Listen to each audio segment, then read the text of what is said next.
But I want to get back to Nancy Pelosi and the loss of the Democrats and rebuilding the party and making a comeback. But is the way to do that this kind of fierce rhetoric and opposition that you're getting from not only Nancy Pelosi but also Chuck Schumer? Is that how you win over voters over the next 2 to 4 years? Well, you know, you have to take a stand on things that you believe in, and it may not always be popular in the moment. I'm not into real hostile rhetoric. I'm not into inflaming the situation. We have enough of that in Washington. We need to reach out to each other and see if we can find some common ground. But I will tell you that it is the chief executive's responsibility to do that. I mean, he hasn't even reached out to his own national security people, for example, with the immigration issue that we were just talking about. He didn't even talk to his own people. They're not talking to Democrats. That's the responsibility of the President of the United States. President Obama did a lot of reaching out to the Republicans early on through a lot of the Affordable Care stuff. He was always reaching out. Sometimes we would. The Affordable Care Act, don't go there. He Affordable Care Act, he pushed through, and he had absolutely no support on the Republican side at all. Are you kidding me? He had no support. I'm saying he reached out for months and months, and including in the stimulus bill, incorporated the tax cuts into the stimulus bill that many Democrats didn't want. We wanted straight infrastructure spending to juice up the economy. Orders, then how come he had to do so many executive orders?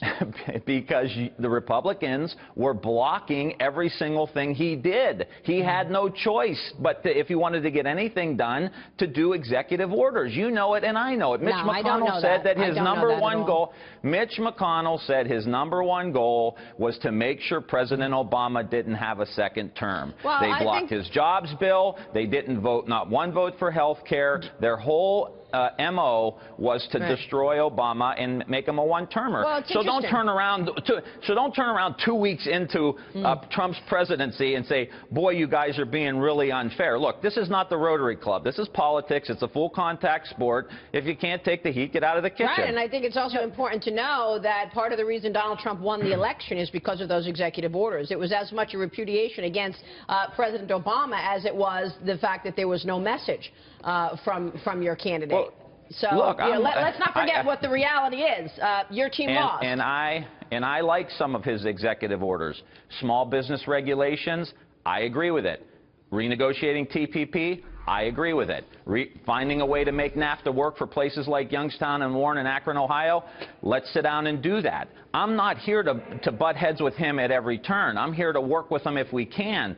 But as I said, he's not even reaching out to his own people on policy decisions. He's certainly not reaching out to Democrats. But we stand ready if there's something we can work on. Congressman, one final question. Are the Democrats going to put anybody under 70 years old in power?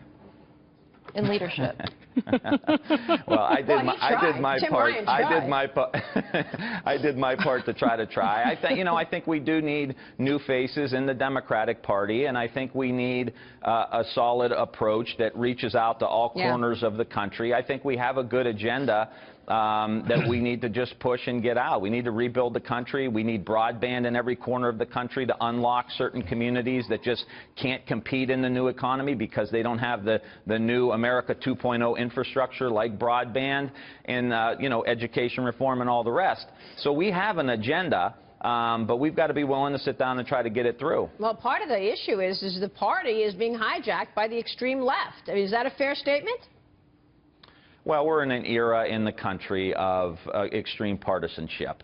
And I think President Trump needs to do a better job of figuring out how to do things without inciting everybody in the country and in the world. Now, you look at what's going on with refugees and people coming over here. Look, no bureaucratic system is perfect. If there's things we need to do to sit down and fix them, fine. But the reality is, if we're going to be real concerned with refugees coming over here or people coming over here as terrorists, they're probably not going to come from Yemen.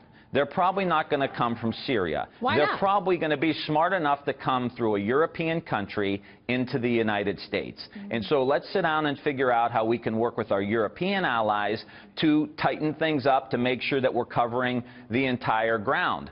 We have a really strong vetting process. Of course, it can be improved, but he didn't need to do it in a way that makes it hostile to where tech companies are freaking out because, you know, they have Muslim workers, to where a doctor at the Cleveland Clinic is getting stopped and not allowed back into the country. Yeah. You don't need to do this. There's too much chaos with Trump, too much drama.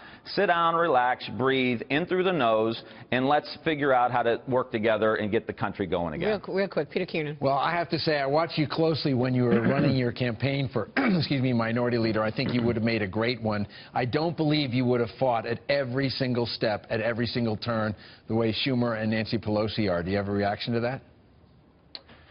I think we do need to pick our spots. I think we got to find points of agreement, but people are excited about a couple of these nominees. I think that the immigration issue, the Muslim issue, incited a lot of people's sensibilities, including mine, that, you know, you're going to put Muslims back in the line trying to get into the country. You're going to tell refugees who want to come into a safe haven, sometimes the United States, sometimes other countries, that are coming from a war that we started, guys. I mean, we started this war, so we have some responsibility. So, no, I don't think you fight on every turn. I think you try to find some common ground, but when there are basic issues that violate our values, you stand up and you fight. And we're giving him, I think, and we'll give him a lot more hearings for a Supreme Court justice than the Republicans gave to President Obama. So it's important for us to remember that as well. Congressman, it's good to have you on the program this morning. We'll be watching. Thanks so much.